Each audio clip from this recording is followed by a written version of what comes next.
Foi pênalti ou não foi pênalti? Engraçado, né? Se fosse ao contrário, o que o Abel, eu acho que ele nem daria coletiva. Né, senhor Abel? Né?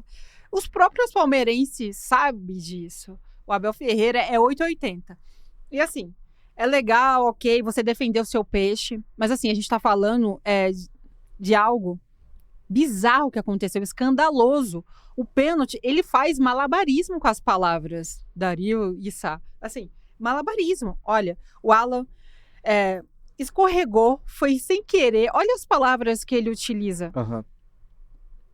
Escorregou, foi sem querer, Abel. Assim, ele deu um carrinho no Tapia, por baixo. É um pênalti escandaloso. Então, assim, é contraditório o que o Abel acaba de dizer. Muito contraditório, porque se fosse o Palmeiras, ele com certeza não estaria nem na sala de coletiva. Sim. Não estaria dando coletiva ali.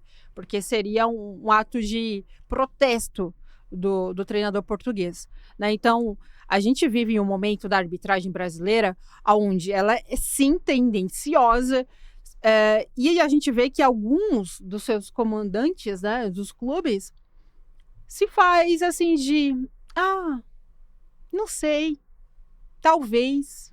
Porque se vai me fornecer, ok. Se não vai me fornecer, tá tudo bem. Aí o futebol brasileiro vive essa baderna e o protagonismo segue sendo com a arbitragem. Né? Então a fala dele totalmente infeliz do Abel, porque é um pênalti que era muito, muito fácil de marcar. O VAR não entrou em ação. Engraçado que o VAR aqui no Brasil é uma ferramenta que é mutilada, ela nunca é, de fato, precisa. E o VAR também, quando entra em ação, o árbitro é refém dessa ferramenta.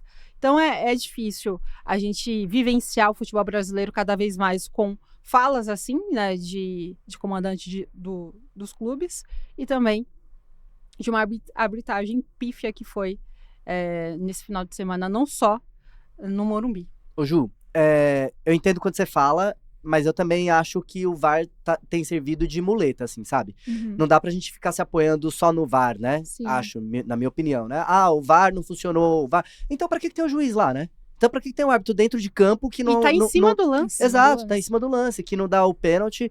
Assim como também, e aqui a gente tá falando de polêmicas de arbitragem, a gente devia estar aqui falando do jogo, né? A gente devia estar aqui falando que o São Paulo tomou 2-0 no primeiro tempo, relaxou, e como diz lá os meninos do Falha de Cobertura, um salve aí pro Caíto, pro Daniel, lá do Choque de Cultura, 2-0 é o pior cenário do mundo num futebol, tá? É o pior cenário do mundo, porque 2-0 o time pode tomar um gol, o outro inflama, e foi o que aconteceu, né? E era o que a gente devia estar falando aqui. Sim.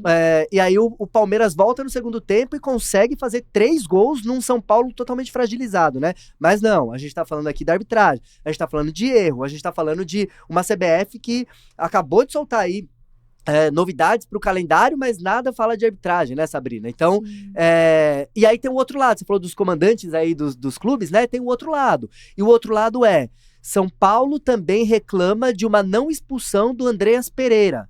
Andreas Pereira, e a gente tinha no quadro ali mostrando, daqui a pouco a produção coloca de novo, Sabrina, uma entrada do Andreas Pereira por cima da bola, pegando o tornozelo do Marcos Antônio, que destruiu o jogo, tá, no primeiro tempo. Ele chega a forçar ainda, né? Ele chega a forçar. E aí eu acho que o ponto aqui de discussão é esse ponto aí que a gente tá mostrando. O ponto de discussão aqui a gente já tinha passado pela fase ali do pênalti que não foi marcado, né? Enfim, tava 2-0 ainda pro São Paulo, se eu não tô enganado, e tem essa não expulsão do Andreas Pereira. Na sua opinião, Sabrina, era para ser expulso, o Ramon também foi omisso, né, o árbitro da partida, que é um juiz FIFA, né, foi pro Mundial, como você bem colocou, um dos melhores árbitros do mundo aqui, e não expulsou o Andreas Pereira. Na sua opinião, esse lance também foi capital pra partida, assim, pro resultado da partida? Com toda certeza, né, o Palmeiras estaria ali com um jogador também a menos, e falando um pouco do que a Ju falou, né, sobre a fala do Abel Ferreira, não sei se já falaram isso pra ele, mas assim,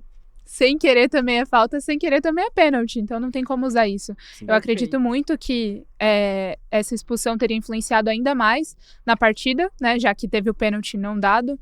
Então, é basicamente uma sequência de coisas, de erros, assim, que fez com que o time do São Paulo fosse, de certa forma, prejudicado dentro de casa.